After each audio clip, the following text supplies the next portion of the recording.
යාළුවනේ කොහොමද යාලට? ඔන්න ඉතින් අද අපි ආවා වෙනස්ම විදිහේ අත්දැකීමක් ගන්න පුංචි සංචාරයකට. වෙසක් පොය දවසේ කොටියකුඹුරේ අපේ අක්කලාගේ ගෙදර ඉඳලා පාන්දර 5ට විතර බයිසිකල් දෙකයි වෑන් එකයි අරගෙන ඔන්න ඉතින් අපේ ගමන පිටත් වුණා. එක ස්කූටි එක අපේ ෂාන් මල්ලි ඇසර මල්ලි. අනිත් ස්කූටියේ මමයි හස්බන්ඩ්යි. වෑන් එකේ අක්කලාගේ ෆැමිලි එකයි අපේ අම්මයි ෂාන් මල්ලිගේ අම්මයි. ඉතින් මේ කට්ටියත් එක්ක තමයි අපි අපේ ගමන පිටත් වුණේ. කුරුණෑගල ටවුන් එකට එනකොට ඔන්න එළියත් වැටුණා. කුරුණෑගල ටවුන් එක පහු කරලා ටික දුරක් ඇවිත් අපි උදේට කෑම කන්න නැවැත්තුවා. ඉතින් අපි කෑම කාලා කොස් කෑලි එහෙම පහු කරගෙන අපේ ගමනාන්තයට යන්න පිටත් වුණා. අපිට ඉස්සරහින් ස්කූටියේ ෂාන් මල්ලි යසන මල්ලි ට්‍රැෆික් බයිසිකලයකට එහෙම ඕල්ටේක් කරගෙන බර කයියක් දාගෙන ලහි ලහියේ ගමන යනවා.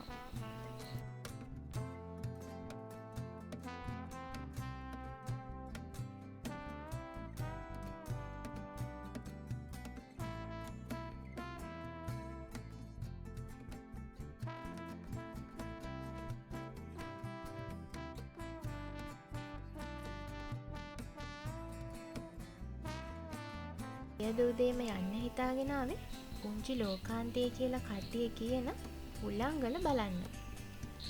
අපි හුළංගල බලන්න යන අතරමඟදී කුරුණෑගල මාතලේ පාරේ අතරමඟ හරි අපූර්ව ලස්සන තැනක් හම්බ වුණා. ඉතින් කලාතුරකින් හම්බ වෙන මේ අවස්ථාව මග අරගත්තේ නැහැ. අපි ඒකත් බලන්න ගියා. ඉතින් මේ දර කොටන් දාලා ගල් ගොඩවල් ගොඩක් දාලා දුම් දාගෙන කරන්නේ මොනවද කියලා දන්නවද? මේ අලු හුණු හදන තැන. විටකන් හුණුත් හදනවා කිව්වේ මේ වගේම තමයි. අපි දැකපු විදිහට වගේම එයාලා කියපු විදිහට මේ මිනිස්සුන්ගේ ජීවිත සුන්දර එකක් නම් නෙමෙයි. මෙයාලා දවසට පුංචි මුදලක් හොයාගන්න ගොඩාක් දුක් විඳිනවා කියලා තමයි අපිට නම් පෙනුනේ. මේ මාමා තමයි මේ ගල් වලින් අලු හුණු හැදෙන හැටි අපිට තේරෙන විදිහට කියලා දුන්නේ. ඔයාලත් මේ පාරෙන් යනවනම් මේ වගේ තැන් ගොඩාක් මේ පාරේ තියෙනවා. බලලා යන්න ජීවිතේට යමක් එකතු කරගන්න පුළුවන්.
ඉතින් අපි එතනත් බලලා අපේ ගමනාන්තයට යන්න පිටත් වුණා.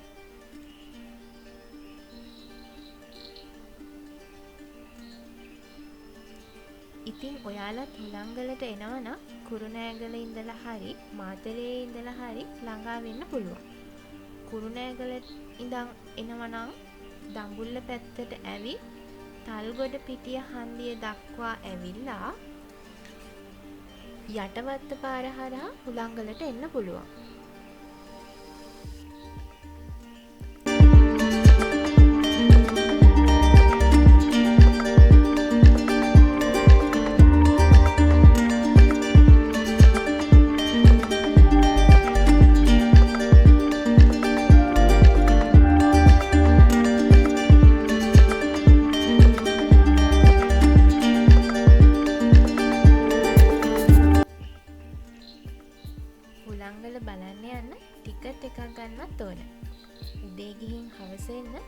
රුපියල් 100ක ටිකට් එකක් තමයි ගන්න ඕනේ.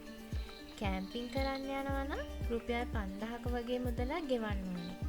ඉතින් අපි රුපියල් 100 ටිකට් අරගෙන පයින්ම තමයි කන්දට නැංගේ.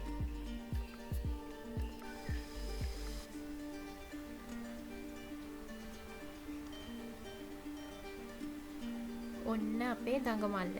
මේ අක්කිගේ බබා ඔය දුවන්නේ කොහොමද ගිනි පුපුරේ වැඩ කියලා. පටන් ගත්ත ගමන් නම් ජෙට් එක වගේ දිව්වට පස්සේ ගියේ අම්මගේ කරේ.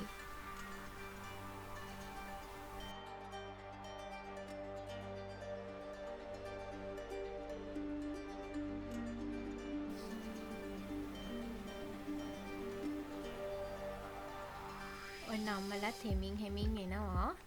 ගමන පටන් ගත්ත විතරයි ඔන්න ෂාන් මල්ලි බැම්මක් උඩ වාඩි වෙලා. අනිත් කට්ටිය නම් යනවා ඉතින් හෙමින් අපේ හබියයි අක්කි ඇසල මල්ලි චූටි අයියයි ඔන්න යනවා.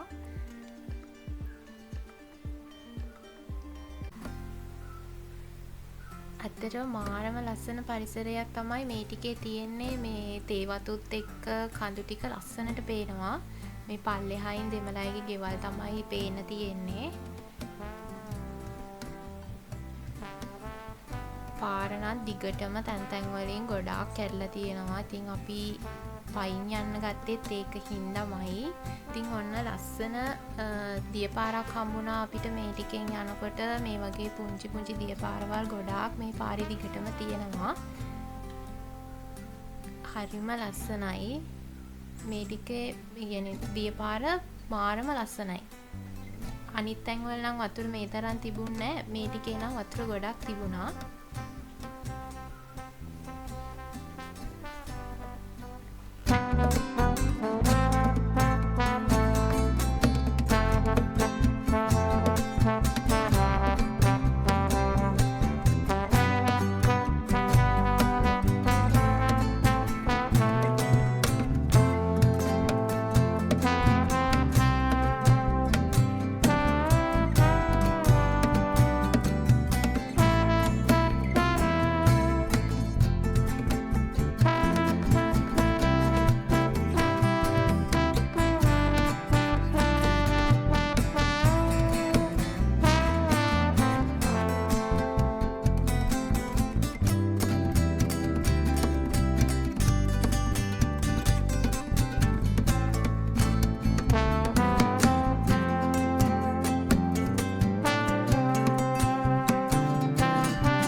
හුළංගලට කිට්ටු කරලා තමයි තියෙන්නේ අපි. තව චුට්ට දුරයි තියෙන්නේ.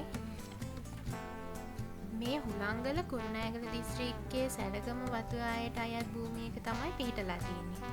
නකල්ස් කඳුවැටියේ දකුණු අන්තයට වෙන්න තමයි පිහිටලා තියෙන්නේ. හුළංගල පුංචි ලෝකාන්තය මුහුදු මට්ටමේ ඉඳලා අඩි 2500ක් උසින් තමයි පිහිටලා තියෙන්නේ. ඊට දකුණු පැත්තෙන් තියෙන හුළංගල කන්ද මුහුදු මට්ටමේ ඉඳලා අඩි 3360ක උසින් තියෙන්නේ. මේ නංගි මල්ලි අපිත් එක්කම එකටම තමයි පල්ලෙහා ඉඳලම ආවේ. ඉතින් ඔන්න දැන් නම් අපි හුළංගලට ආවා. මෙන්න හුළංගල.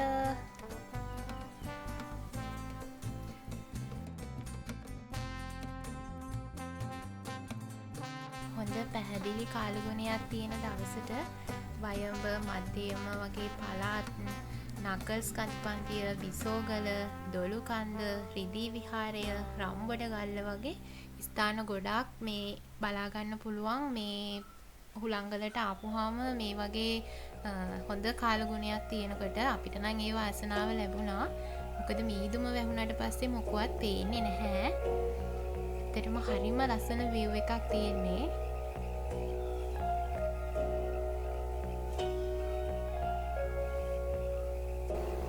අපි නම් ඔන්න දකුණු පැත්තෙන් තියෙන හුළංගලටත් ඇඟලම තමයි ආවේ මේ ගමන ගිහිල්ලා.